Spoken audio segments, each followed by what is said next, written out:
తాల్ Varahi temple గురించిన 5 ముఖ్యమైన విషయాలు.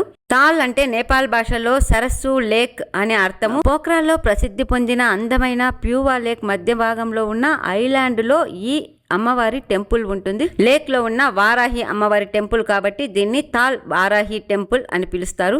లేక్ లో ఉండడం చేత పోఖ్రాలో దీన్ని లేక్ టెంపుల్ అని కూడా పిలుస్తారు.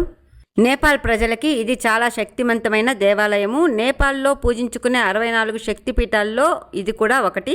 ఈ దేవాలయము హిందువులకే కాకుండా బౌద్ధులకు కూడా ప్రసిద్ధ దేవాలయము. ఇక్కడ అమ్మవారు వేల సంవత్సరాలకు పూర్వమే ఉన్నట్లు చెప్తూ ఉన్న ఆలయ నిర్మాణం మాత్రము 1412లో కాస్కీని పరిపాలిస్తున్న రాజు నిర్మించడం జరిగింది. టెంపుల్ కోసమే కాకుండా చాలా మంది ప్యూవా లేక్ లో బోటింగ్ కోసము, సరస్సు అవతల ఒడ్డున ఉన్న శాంతి స్తూప ట్రెక్కింగ్ కోసం కూడా ఎక్కువగా ఇక్కడికి వస్తూ ఉంటారు.